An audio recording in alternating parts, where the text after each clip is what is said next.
الله وبركاته. الحمد لله رب العالمين، والصلاة والسلام على سيد الأنبياء والمرسلين وعلى آله وصحبه أجمعين ومن تبعهم بإحسان إلى يوم الدين. أما بعد، فأعوذ بالله من الشيطان الرجيم. بسم الله الرحمن الرحيم. يا أيها الذين آمنوا اتقوا الله وقولوا قولا سديدا يصلح لكم أعمالكم ويغفر لكم ذنوبكم ومن يطع الله ورسوله فقد فاز فوزا عظيما. وقال تعالى: يا أيها الذين آمنوا اتقوا الله وكونوا مع الصادقين. وقال تعالى: يا أيها الذين آمنوا اتقوا الله ولتنظر نفس ما قدمت لغد واتقوا الله إن الله خبير بما تعملون. وقال رسول الله صلى الله عليه وسلم: لا يؤمن أحدكم حتى أكون أحب إليه من والده وولده والناس أجمعين. وقال عليه الصلاة والسلام: إياكم وهيشات الأسواق.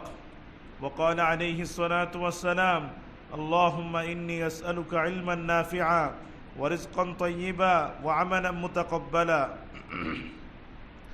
وقال عليه الصلاة والسلام: اللهم إني أعوذ بك من علم لا ينفع ومن قلب لا يخشع ومن نفس لا تشبع ومن دعوة لا يستجاب لها، أو كما قال عليه الصلاة والسلام. الحمد لله।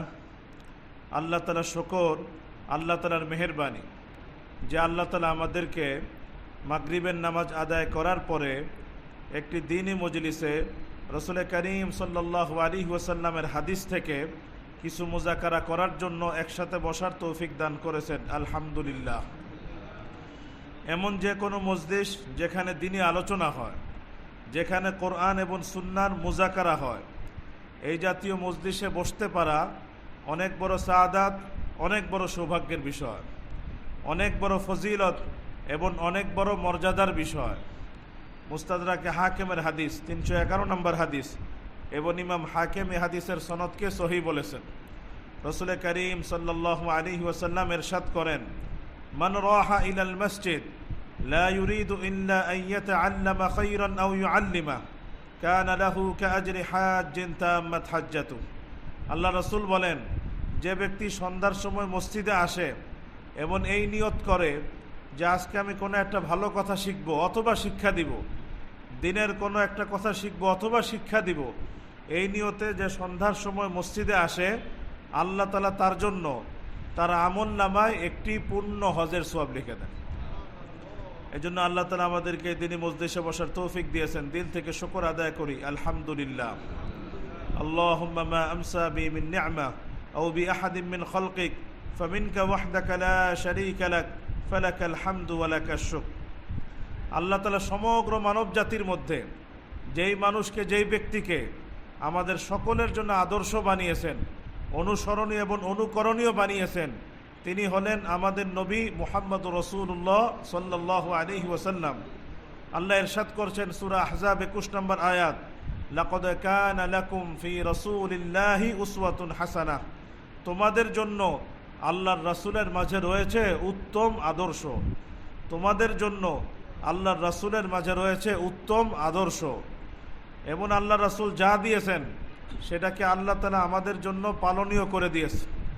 যেটা থেকে আল্লাহ রাসূল নিষেধ করেছেন সেটাকে আল্লাহ তাআলা আমাদের জন্য বর্জনীয় করে দিয়েছে। সূরাতুল হাসর 7 নম্বর আয়াত, আল্লাহ ইরশাদ করেন: ওমা আতাকুমুর রাসূলু ফাখুযুহু ওমা নাহাকুম আনহু ফান্তাহু। রাসূল তোমাদেরকে যা দেন সেটাকে গ্রহণ করো, যেটা থেকে তিনি নিষেধ করেন সেটা থেকে বিরত হও। যদি আমরা জীবনের সর্বক্ষেত্রে পরিপূর্ণভাবে আল্লাহ রাসূলের ইত্তেবা, অনুসরণ, অনুকরণ করি, তাহলে আল্লাহ তাআলা আমাদের সঙ্গে দুইটা ওয়াদা করেছেন, দুইটা প্রতিশ্রুতি দিয়েছেন।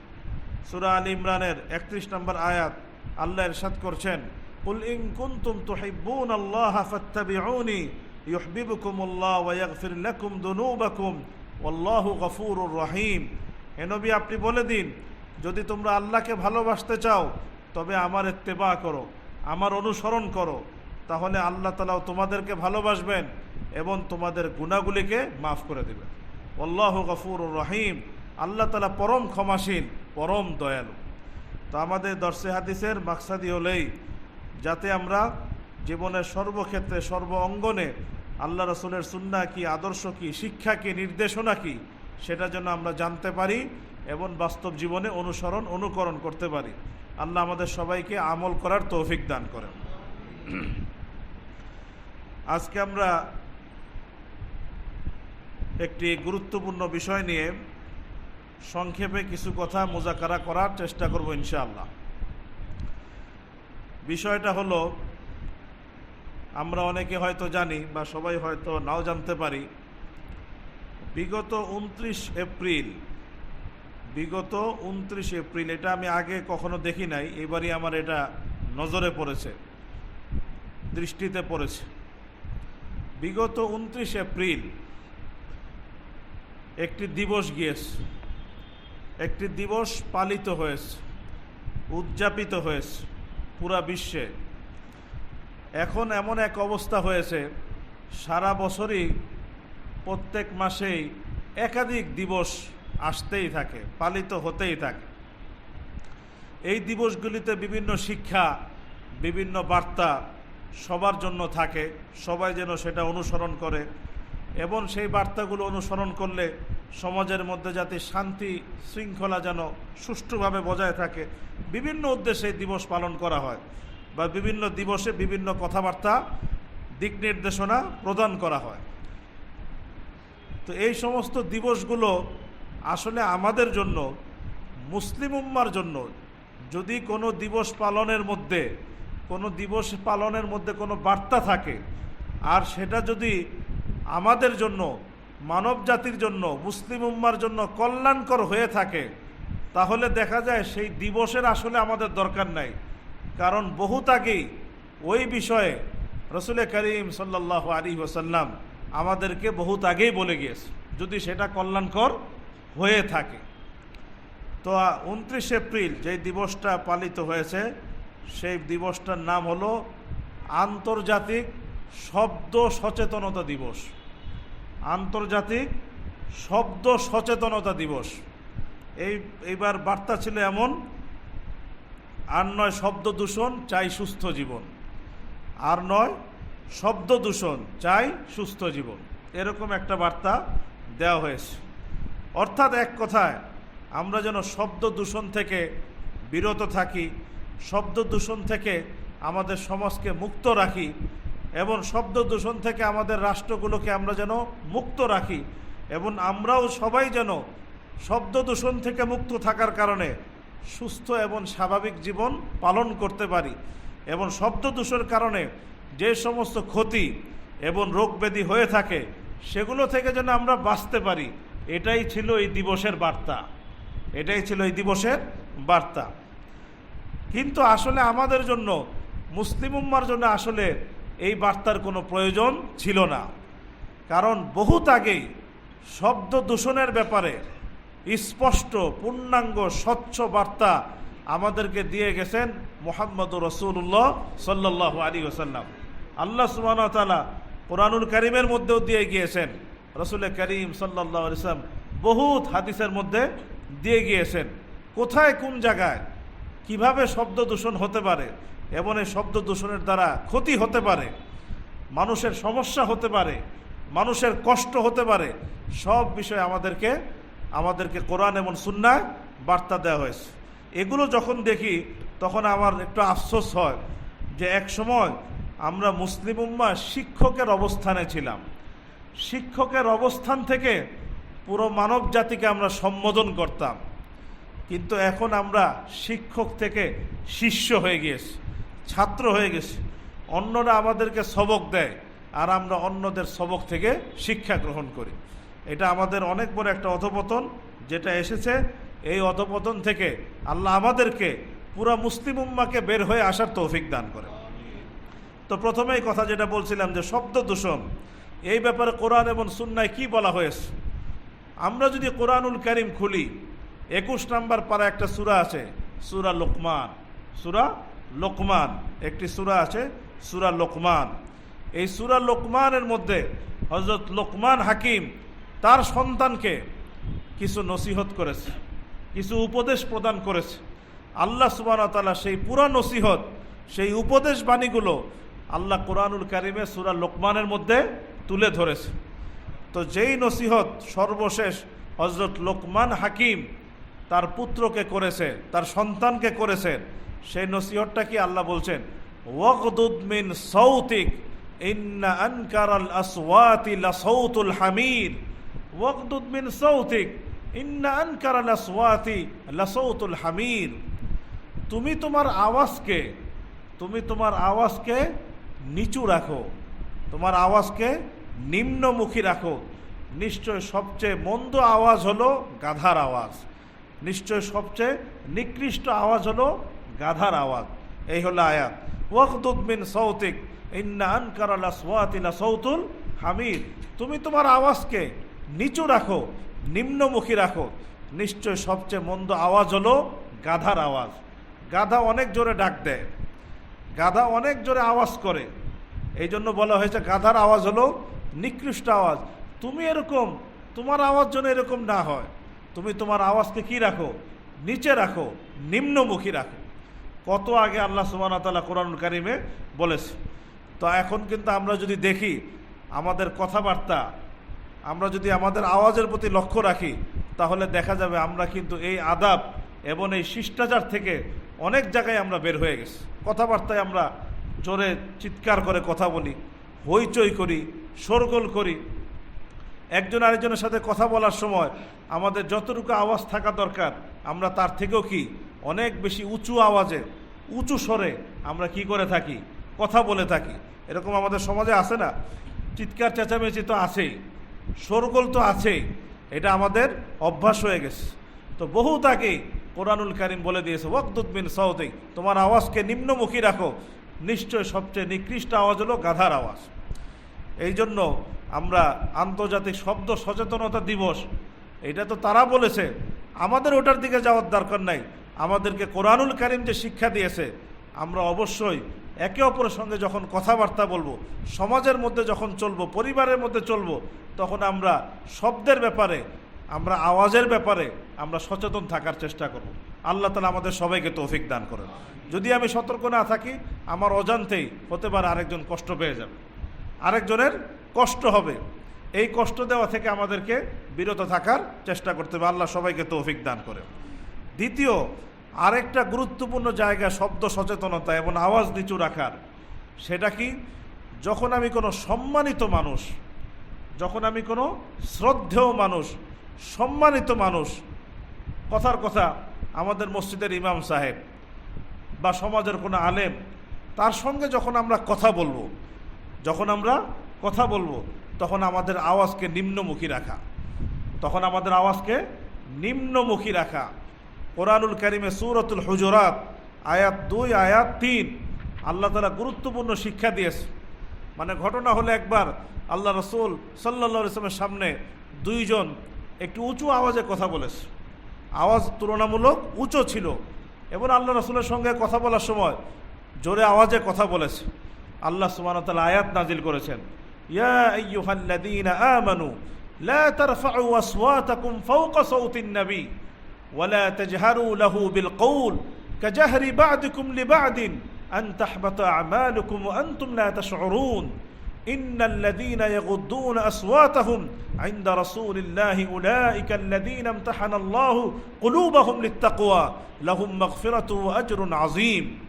আল্লাহ বলেন, হে ঈমানদারগণ, তোমরা তোমাদের আওয়াজকে নবীর আওয়াজের উপর উঁচু করো না, এবং তোমরা যেমন একে অপরের সঙ্গে জোরে কথা বলো, এরকম নবীর সঙ্গে জোরে আওয়াজে কথা বলো না। হতে পারে তোমাদের আমল বরবাদ হয়ে যাবে আর তোমাদের খবরই থাকবে না। আর নিশ্চয় যারা নিজেদের আওয়াজকে আল্লাহ রাসূলের সামনে নিচু রাখে, তারা ওই সমস্ত লোক যাদের অন্তরকে আল্লাহ পরীক্ষা নিরীক্ষার মাধ্যমে তাকওয়ার জন্য নির্বাচিত করে ফেলেছে, আর তাদের জন্য রয়েছে ক্ষমা এবং মহা পুরস্কার। আল্লাহ সুবহানাহু ওয়া তাআলা বলছেন যে আল্লাহ রাসূলের সামনে কথা বলার সময় তোমরা একে অপরের সঙ্গে যখন কথা বলো, সেইখানে আল্লাহ রাসূলের সঙ্গে কথা বলা কিন্তু এক না, আল্লাহ রসুলের সামনে কথা বলার সময় আওয়াজটা নিম্নমুখী থাকতে হবে, ওনার আওয়াজ থেকে নিচু হতে হবে। এই আয়াত যখন আল্লাহ রসুল সাল্লাল্লাহু আলাইহি ওয়াসাল্লাম ছিলেন তখন যেমন প্রযোজ্য, এই আয়াত এই যুগের জন্য প্রযোজ্য। এই যুগের জন্য কিভাবে প্রযোজ্য?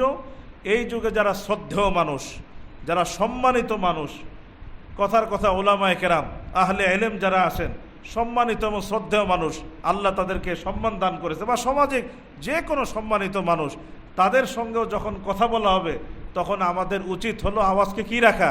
নিচু রাখা। নিচু আওয়াজে নিচু স্বরে কথা বলা, উচ্চ আওয়াজে উচ্চ স্বরে কথা না বলা। এটা আদব এবং শিষ্টাচার পরিপন্থী। অনেক সময় দেখা যায় আমরা মুরব্বীদের সঙ্গে কথা বলি, বয়স্ক মানুষের সঙ্গে কথা বলি, উঁচু আওয়াজে কথা বলছি, জোরে আওয়াজে কথা বলছি। তোমার বয়স কম, আমার বয়স কম, মুরব্বীর সঙ্গে কথা বলছো, আওয়াজ নিচু রাখ। সন্তান কথা বলছে পিতামাতার সঙ্গে, পিতামাতা হলো শ্রদ্ধেয়, তাদের উসিলে আল্লাহ আমাকে দুনিয়াতে এনেছেন, তাদের উসিলে আমি দুনিয়াতে এসেছি। সন্তান যখন পিতামাতার সঙ্গে কথা বলবে নিম্ন আওয়াজে কথা বলবে। কিন্তু দেখা যায় এখনকার ছেলেরা পিতামাতার সঙ্গে কথা বলছে, উঁচু আওয়াজে কথা বলছে, পুরা ঘর বাড়ি আওয়াজ করে সে কি বলছে? কথা বলছে। এগুলো আদব এবং শিষ্টাচার পরিপন্থী কাজ, এটা থেকে বিরত থাকা উচিত। কোরআনুল কারিমে তা আছে, ওয়ালা তাকুল্লাহুমা উফফিন ওয়ালা তানহারহুমা ওয়া কুল্লাহুমা কওলান কারীমা। তাদেরকে ধমক দিও না, তাদের সামনে উ শব্দ উচ্চারণ করো না, খুব কোমলভাবে তাদের সঙ্গে কথা বলো, পিতামাতার সঙ্গে কোমলভাবে কথা বলো। আল্লাহ তাআলা শিক্ষা দিচ্ছে।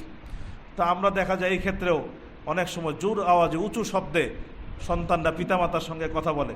আল্লাহ তাআলা যেই সমস্ত সন্তান এইভাবে কথা বলে, আল্লাহ তাদেরকে সংশোধন হওয়ার এবং আদর্শ সন্তান হওয়ার তৌফিক দান করেন। এবং অনেক সময় সমাজের শ্রদ্ধেয় বয়স্ক তাদের সঙ্গে আমরা উঁচু আওয়াজে কথা বলে ফেলি। অনেক সময় আলেম শ্রেণী, কথার কথা মসজিদের ইমাম সাহেব, আমি হয়তো মসজিদের কমিটিতে আছি, আমার পদ উঁচু হতে পারে, কিন্তু আল্লাহ এবং তার রাসূলের দৃষ্টিতে যিনি ইমাম, যিনি নামাজ পড়েছেন, আমার থেকে তার সম্মান বেশি, আমার থেকে তার সম্মান বেশি। সুতরাং আমি যখন ইমামের সঙ্গে কথা বলবো তখন আমাকে তার সামনে এইভাবে শ্রদ্ধার সঙ্গে আওয়াজ নিচু রেখে কথা বলতে হবে। অনেক জায়গায় এরকমও দেখা গিয়েছে, বিভিন্ন মসজিদে ইমাম সাহেবকে ধমকিয়ে কথা বলছে কমিটির লোক বা কোনো মুসল্লি এমনি সাধারণ মুসল্লি, কোনো একটা বিষয় তার ভালো লাগে নাই, সে কিভাবে কথা বলছে? উচ্চ স্বরে উচ্চ আওয়াজে ধমকিয়ে কথা বলছে। এগুলো থেকে আমাদের বিরত থাকার চেষ্টা করতে হবে। আল্লাহ আমাদের সবাইকে তৌফিক দান করেন। তৃতীয় আরেকটা বিষয়, শব্দ সচেতনতা দিবস। কোন কোন ক্ষেত্রে আমাকে শব্দের বিষয়ে সচেতন থাকতে হবে? আরেকটা ক্ষেত্র আছে, অনেক ক্ষেত্র আছে, সব ক্ষেত্রের দিকেই ইসলাম বলে দিয়েছে। আরেকটা হলো আমি কোন স্থানে আছি, কোন জায়গায় আছি, সেই জায়গা এবং স্থান হিসাবে আমার আওয়াজ উঁচু নিচু হবে, আমার আওয়াজ উঁচু নিচু হবে। কথার কথা আমি মসজিদে এসেছি, মসজিদে এটা কার ঘর? আল্লাহর ঘর। আল্লাহর ঘরে যখন এসেছি তখন আমার আওয়াজ কি উঁচু হবে না নিচু হতে হবে? নিচু হতে হবে। আমি আল্লাহর ঘরে আসি, এখন আমি নিচু আওয়াজে কথা বলবো, ইসলাম শিক্ষা দিয়েছে। সহিহ মুসলিমের 656 নম্বর হাদিস, রাসূল করিম সাল্লাল্লাহু আলাইহি ওয়াসাল্লাম ইরশাদ করেন, ইয়াকুম হাইশাতিল আসওয়াত, তোমরা যখন মসজিদে আসো, মসজিদে এসে তোমরা বাজারের মতো হইচই উঁচু আওয়াজে কথা বলা থেকে বিরত থাকো। মসজিদে এসে তো হয়তো বাজারে গিয়ে জোরে কথা বলা লেগেছে, উঁচু আওয়াজে তুমি কথা বলেছো, চিৎকার চেঁচামেচি করেছো, কিন্তু মসজিদে এসে সেটা চলবে না। এখানে এসে আওয়াজকে কি রাখতে হবে? নিচু রাখতে হবে। সহিহ বুখারীর হাদিস, হযরত সাইব ইবনে ইয়াজিদ রাদিয়াল্লাহু তাআলা বলেন, একদিন মসজিদ নববীতে দুইজন ব্যক্তি জোরে আওয়াজে কথা বলছে, উঁচু আওয়াজে কথা বলছে। তো হযরত ওমর রাদিয়াল্লাহু তাআলা দুইজনকে ডেকে পাঠিয়েছে। মিন আইনা আনতুমা, কোন এলাকার তোমরা? মিন আহলি তায়েফ, আমরা তায়েফ থেকে এসেছি। লাউ কুনতুমা মিন আহলিল বালাদিকুমা লাউজাতুকুমা তারফাআনি আসওয়াতাকুমা ফি মসজিদির রাসূল সাল্লাল্লাহু আলাইহি ওয়াসাল্লাম। ওমর রাদিয়াল্লাহু বললেন, যদি তোমরা স্থানীয় লোক হতে তাহলে আজকে আমি তোমাদেরকে কঠিন শাস্তি দিতাম। তোমরা মসজিদে এসে উচ্চ আওয়াজে কথা বলছো, মসজিদে এসে জোরে আওয়াজে কথা বলছো। তো আজকে আমরা মসজিদ, এই জায়গা আমাদেরকে কিন্তু শব্দ সচেতন হতে হবে। আমার আওয়াজ, আমার স্বরের বিষয়ে আমাকে সচেতন হতে হবে। এখানে আমার আওয়াজকে নিম্নমুখী থাকতে হবে, নিম্নমুখী রাখতে হবে, কারণ এটা আল্লাহর ঘর, এটা আল্লাহর ঘর, এটা সম্মান অনেক উঁচু। এখানে আমার আওয়াজকে কি রাখতে হবে? নিচু রাখতে হবে। কিন্তু দুঃখজনক এই বিষয়ে আমাদের মধ্যে দেখা যায় অনেক অবহেলা, অনেক উদাসীনতা। প্রায় দেখা যায় মসজিদে আমরা জোরে জোরে কথা বলছি, উঁচু আওয়াজে কথা বলছি, একজন আরেকজনের সাথে ঝগড়া করছি, খাদেমের সাথে চিৎকার চেঁচামেচি করছি, ইমামের সঙ্গে চিৎকার চেঁচামেচি করছি, আরেক মুসল্লি ভাইয়ের সঙ্গে কি করছি, চিৎকার চেঁচামেচি করছি। এরকম দৃশ্য অনেক সময় দেখা যায়। এই সমস্ত কাজ থেকে আমাদের বিরত থাকার চেষ্টা করতে হবে। আল্লাহ আমাদের সবাইকে তৌফিক দান করে। এই যে এই ক্ষেত্রে শব্দ সচেতনতা। এমন কি চতুর্থ, আমি যখন ঘরে থাকব, আমার পরিবারের মধ্যে যখন থাকব, তখন আমাকে শব্দ দূষণ থেকে বিরত থাকতে হবে। তখন আমাকে শব্দের বিষয়ে সচেতন হতে হবে, শব্দ দূষণ থেকে বিরত থাকতে হবে। যে আমার কোনো আওয়াজের কারণে, আমার কথা হোক, আমার আওয়াজের কারণে হোক, কোনো মানুষ যেন কি না পায়, কষ্ট না পায়।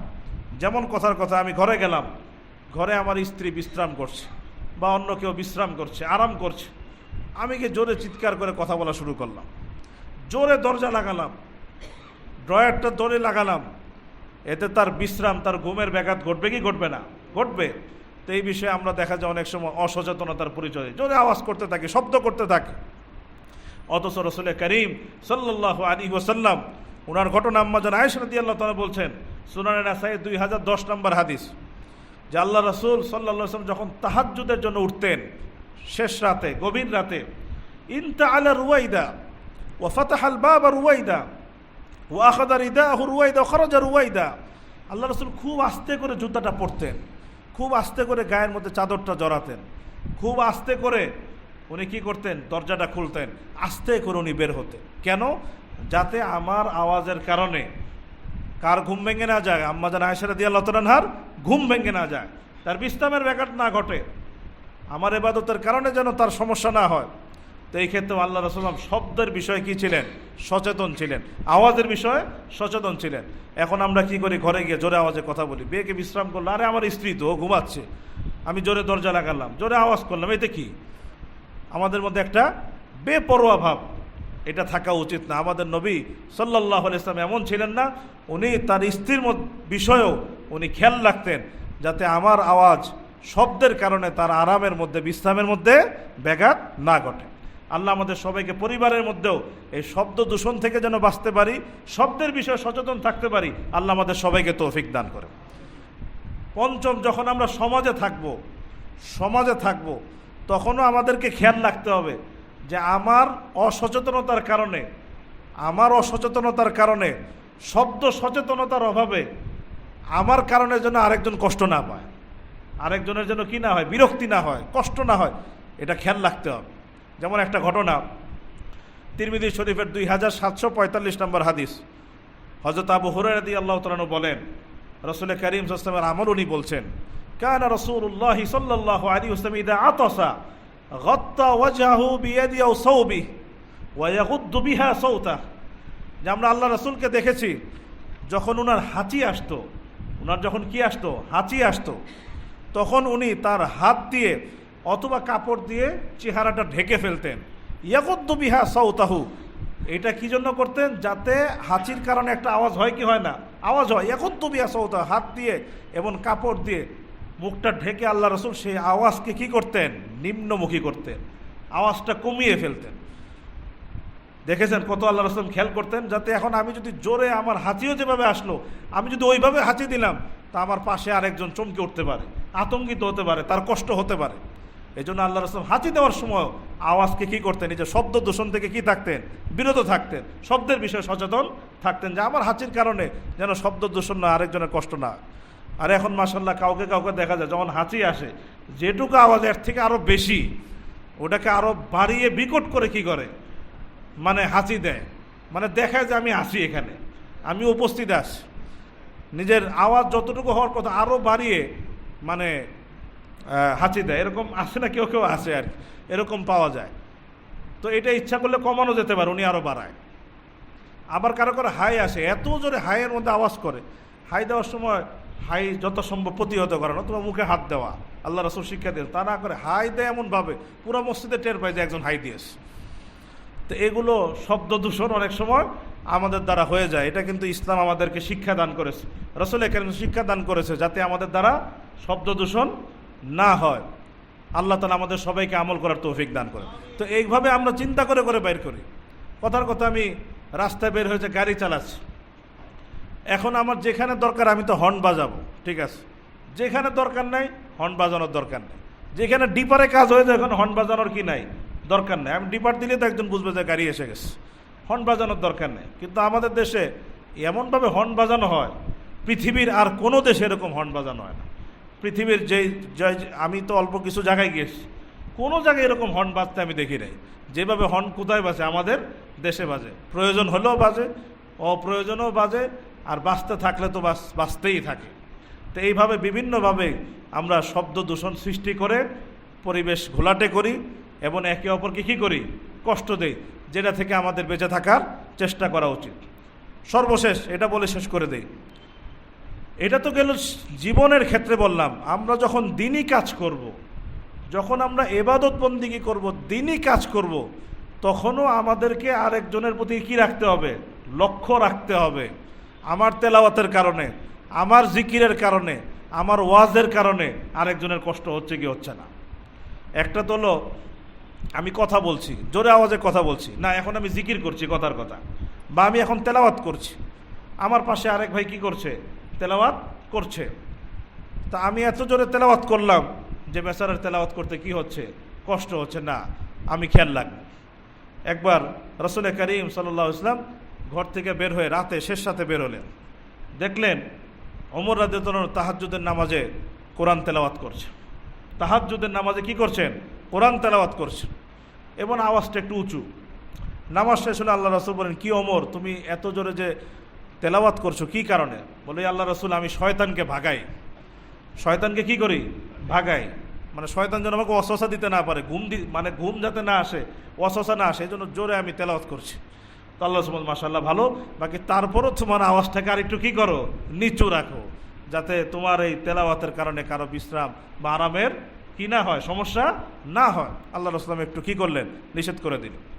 তাহলে এখন আমরা এখান থেকে চিন্তা করি যে আমরা যে এখানে তেলাওয়াত সওয়াবের কাজ, কোরআন তেলাওয়াত এটা সওয়াবের কাজ না গুনার কাজ, সওয়াবের কাজ। সেই ক্ষেত্রে আল্লাহ রাসূল এটা শিক্ষা দিচ্ছেন যে আরেকজনের প্রতি লক্ষ্য রাখো, আরেকজনের প্রতি খেয়াল রাখো। এখন আমি যদি তেলাওয়াতের ক্ষেত্রে যদি অবস্থা হয়, তাহলে আমি যে গান বাজাচ্ছি জোরে জোরে, কনসার্ট করছি, পুরা মজমা পুরো এলাকা যে আমি গরম করছি, তা আমার কি হুকুম হবে, আমার কি হুকুম, আমার বিষয়ে তখন আরও করা হুকুম কিনা। তো এইটা আমাদের কি রাখতে হবে, খেয়াল রাখতে হবে। এবং আরও অনেক সময় এটাও লজ্জার বিষয়, অনেক সময় আমাদের দেশে বিভিন্ন জায়গায় ওয়াজ মাহফিল হয়, বিভিন্ন জায়গায় ওয়াজ মাহফিল হয়। ওয়াজ যতটুকু প্যান্ডেল আওয়াজ তার মধ্যে থাকবে, তা না থেকে দেখা যায় বিভিন্ন জায়গায় মাইক লাগানো হয়, বিভিন্ন জায়গায় মাইক লাগানো হয়। এতে কি হয়, ওই বাসাগুলোতে যে আওয়াজ যাচ্ছে ওখানে অসুস্থ মানুষ থাকতে পারে কি পারে না, অসুস্থ মানুষ থাকতে পারে। সামনে এখন কথার কথা এসএসসি পরীক্ষা চলছে, একজনের কালকে পরীক্ষা। এখন যদি এইভাবে মাইক যত্র লাগানো হয় আর আওয়াজ ওখানে যায়, তো একটা অসুস্থ মানুষ কীভাবে বিশ্রাম করবে, একটা ছেলে কিভাবে পড়াশোনা করবে। তো এগুলো কিন্তু আমরা খেয়াল রাখি না। অনেক সময় আমরা মনে করি এটা তো দিনই কাজ, তো দিনই কাজ করতে হবে দিনই তরিকায়। দিনই কাজ করতে গিয়ে বেদিনী তরিকা তো অবলম্বন করা যাবে না। আপনারা বলবেন এটা তো দিনই কাজ। তা আমি একটা ঘটনা বলে শেষ করে দেই। আখবারুল মাদিনা ওমর ইবনে সাব্বা খণ্ড 1 পৃষ্ঠা 15। আম্মাজান আয়েশা রাদিয়াল্লাহু তাআলা আনহার ঘরের সামনে মসজিদে নববীতে এক লোক ওয়াজ করত, তখন ওমর রাদিয়াল্লাহু তাআলা যুগ। তো লোকটা নসিহত করতো, ওয়াজ করতো, ভালো কাজ, কিন্তু কোনো না কোনো কারণে লোকটার গলার আওয়াজ একটু উঁচু ছিল। গলার আওয়াজ কী ছিল, উঁচু ছিল। তো যখন ওয়াজ করতো তা আম্মাজান আয়েশা যখন ঘরের ভিতরে আওয়াজ যেত, এতে ওনার ইবাদত বন্দেগী, ওনার কাজকর্ম, ওনার বিশ্রাম একটু সমস্যা হতো। তো উনি ওমর রাদিয়াল্লাহু আনহুর কাছে কী করলেন, খবর পাঠালেন যে একজন ওয়াজ করে মসজিদ নববীতে, তার কারণে তো আমি আমার কাজই করতে পারি না, আমার আরাম করতে পারি না। তো ওমর রাদিয়াল্লাহু আনহু সেই লোককে ডেকে বললেন, দেখো ওয়াজ করবা ঠিকই, কিন্তু কি করবা, আওয়াজটা এমনভাবে রাখবা যাতে ঘরের মধ্যে আওয়াজ না ঢুকে। তো লোকটা 1-2 দিন গিয়েছে, কিন্তু গলার আওয়াজই তার উঁচু। সে আবার ওয়াজ শুরু করেছে, আবারও আম্মাজান আয়েশা আবার ওমর রাদিয়াল্লাহু আনহুকে জানাইলেন। এইবার ওমর রাদিয়াল্লাহু তার ওয়াজই বন্ধ করে দিয়েছে। তার কি বন্ধ করে দিয়েছে, যে তোমার ওয়াজ যেহেতু মানুষের ঘরে ঢুকে, তোমার আওয়াজ যেহেতু বেশি উঁচা, তোমার ওয়াজই বন্ধ, তোমার ওয়াজই কি বন্ধ।